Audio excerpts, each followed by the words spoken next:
Um novo povo. Quando Jacó, neto de Abraão, e seus filhos se juntaram a José, o Egito estava repleto da idolatria que já tinha começado muito antes na Mesopotâmia. A família primordial de Israel entrou em uma fase de escuridão espiritual, onde permaneceu por mais de 400 anos. No entanto, não foi a maldade egípcia que obrigou os hebreus a escaparem da terra do Nilo. Não existe nenhum registro de queixa da parte deles a respeito dos cultos de fertilidade que permeavam a sua nova sociedade. Eles apenas queriam ficar livres da escravidão. Talvez os primeiros israelitas tenham chamado ao Deus dos seus antepassados só porque não havia outra opção. O povo de Israel estava mergulhado na idolatria politeísta que avançava pelo mundo. Acreditava-se na existência de muitos deuses, cada um deles com um poder exclusivo ou uma característica única. O maior problema dos israelitas não foi poder recorrer aos deuses egípcios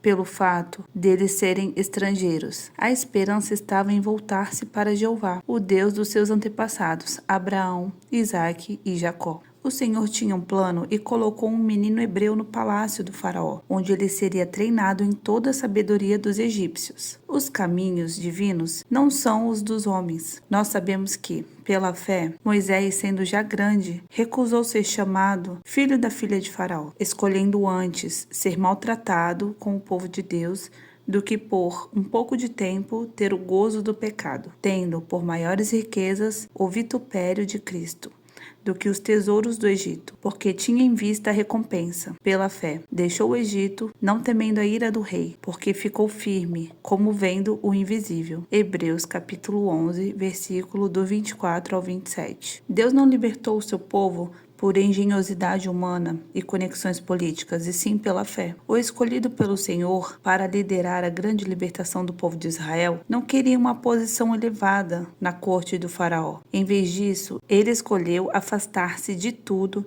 e se identificar com o sofrimento dos hebreus. Moisés escolheu sair do meio dos opressores e entrar no jugo dos oprimidos. O legislador passou 40 anos no deserto para que Jeová limpasse a sua mente de todo o pensamento egípcio, desenvolvendo assim a mansidão, uma característica de vontade submissa. Finalmente, quando seu vaso se tornou um instrumento de uso, o Senhor o enviou de volta ao Egito, a fim de que ele libertasse seus irmãos. O espírito da Babilônia, entretanto, já firmemente enraizado nos palácios egípcios, não deixaria o povo de Deus partir sem uma batalha violenta. O orgulhoso e ganancioso faraó, totalmente influenciado pelo diabo, manteve-se irredutível e recusou a concordar com o libertador de Israel. Por essa razão, o grande Jeová golpeou os egípcios como uma peste após a outra, até que Faraó cedesse em uma exibição deslumbrante do poder supremo do Todo-Poderoso na terra. O espírito do antideus que controlava o Egito foi esmagado. No final, o Deus dos escravos hebreus havia destruído a nação mais poderosa do mundo. Após estar em segurança do lado oriental do Mar Vermelho, incentivado pela profetisa Miriam, irmã de Moisés, Israel cantou uma poderosa canção de libertação. Por um curto período, os hebreus se alegraram no glorioso ser que reivindicou a semente de Jacó como a sua posse valiosa. Infelizmente, foi apenas uma questão de dias para que eles voltassem contra o Senhor, a quem acusaram de querer matá-los no deserto. Esse comportamento não causa nenhuma grande surpresa. Israel se entregou por completo aos cultos egípcios de fertilidade por centenas de anos. Eles estavam acostumados a servir aos demônios, que os atraíam com orgias sexuais e promessas de poderes secretos, para abusar deles com exigências cruéis, inclusive o sacrifício de crianças. Os israelitas tinham crescido com a mentalidade babilônica do politeísmo. Agora, eles estavam no deserto do Sinai, com pouca comida, pouca água e sem nenhuma promessa de indulgência carnal. Na verdade, esse Deus conhecido apenas por uma pequena parcela daquela multidão não oferecia nada que agradasse a natureza caída dela. Em vez de olhar para um Deus amoroso que sozinho os libertara do trabalho forçado, eles apenas viam um ser que não lhes inspirava confiança, nem estava disposto a suprir os seus desejos carnais. Por essas razões, estavam em constante rebelião contra o Senhor. Moisés tentou argumentar com o povo ao falar sobre o amor de Deus e reiterou as suas ternas misericórdias. No entanto, aquelas pessoas não estavam interessadas em conhecê-lo. Elas queriam retornar para o vaso de carne do Egito, mesmo que isso significasse voltar à escravidão. Era como se os hebreus tivessem passado de uma crise para outra. Deus lhes deu a lei por intermédio de Moisés, na esperança de inserir na alma corrompida do povo a mentalidade piedosa, os valores e as perspectivas do seu reino. O Senhor insistiu em advertir o povo a arrepender-se das práticas idólatras e obedecer à lei dada no Sinai e a amá-la de todo o coração. No entanto, quando chegaram às fronteiras de Canaã, eles vacilaram na fé e simplesmente se recusaram a entrar na terra prometida. Deus, portanto, manteve o seu povo no deserto por 40 anos, não em retaliação à rebelião, e sim para criar uma geração nova, sem contaminações e livre das influências babilônicas que permearam as culturas antigas. Antes de a nova geração entrar na terra que mana leite e mel, Moisés os advertiu a não se envolver de maneira alguma com as nações pagãs que ainda viviam lá. Quando o Senhor teu Deus te tiver introduzido na terra, a qual passas a possuir, e tiver lançado fora muitas nações de diante de ti, os heteus, e os gigarzeus, e os amorreus, e os cananeus, e os ferezeus, e os heveus, e os jebuseus, 7 nações, mais numerosas e mais poderosas do que tu, e o Senhor teu Deus as tiver dado diante de ti, para as ferir totalmente e destruí-las, não farás com elas conserto, nem terás piedade delas, nem te aparentarás com elas.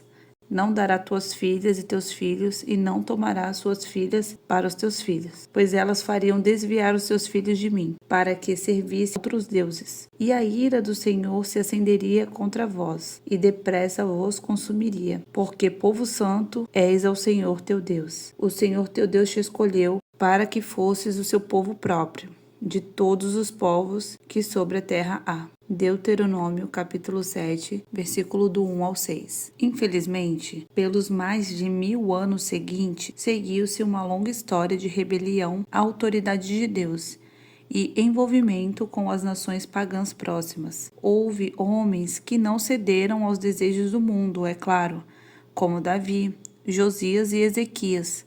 Na maior parte do tempo, porém, o povo escolhido rejeitou o Senhor em prol dos prazeres permissivos da Babilônia. Sobre esse assunto, Harrison foi bastante abrangente. Os filhos de Israel queriam seguir Jeová, mas também queriam adotar alguns costumes vizinhos. Eles queriam se casar, envolver-se em outras religiões e imitar o sistema político ao redor, mas não viam nada de errado nessa mistura. Não destruíram os povos como o Senhor lhes dissera. Antes se misturaram com as nações e aprenderam as suas obras. Salmos, capítulo 106, versículo do 34 ao 35. Ele então passa a comparar os efeitos do câncer com o espírito do mundo no corpo de Cristo. As células cancerígenas têm as propriedades diferentes das células normais. Elas perderam a capacidade de controlar sua taxa de divisão e tornam-se imortais e podem crescer indefinidamente. As células cancerosas também são capazes de invadir as saudáveis ao seu redor, adoecendo-as. Esta última característica é particularmente perigosa. Uma célula cancerígena tem o potencial de invadir 100 células saudáveis normais e infectá-las. Jeová não estava preocupado apenas com falsos valores e falsas mentalidades que cresciam dentro da comunidade. Ele viu o risco de que a nação com o DNA do reino de Deus adoecesse. Ele estava preocupado com a possibilidade de a cultura de Israel transformar-se em um sistema predatório, religioso e egoísta. Infelizmente, temos visto isso hoje em parte da igreja ocidental. A recusa dos filhos de Israel em ouvir os profetas piedosos resultou-se em corrupção social e moral. Salomão se esqueceu de seguir o Senhor com o seu coração. Ele tentou ser politicamente correto, tolerando as outras religiões em seu país. Sob a sua liderança, qualquer pessoa, incluindo suas próprias esposas, tinha o direito de adorar livremente outros deuses. Essa mistura na terra não era sinal da força de Israel, mas da sua fraqueza. Depois de falar sobre o fracasso dos hebreus, Paulo disse: Ora, tudo isso lhes sobreveio como figuras, e estão escritas para aviso nosso, para quem já são chegados os fins dos séculos. Aqueles, pois, que cuida estar de pé, olhe que não caia. 1 Coríntios capítulo 10, versículo 11 e 12. Há 3 lições importantes que podem ser extraídas da história do povo judeu. Primeiro, Deus exige que o seu povo, judeus do Antigo Testamento ou cristãos do Novo Testamento, tenham uma vida separada dos incrédulos. Segundo, caso não façam isso, será inevitável que seus filhos sejam atraídos para a mesma idolatria que domina a vida dos ímpios. E por último, se quando isso acontecer, Deus permitirá que o seu povo sofra a mesma opressão vivida pelas pessoas com quem se mistura. O mandato bíblico sobre a comunhão do Senhor com o seu povo judeu é que este deve manter um estilo de vida distinto e separado do padrão seguido pelos que fazem parte do reino das trevas.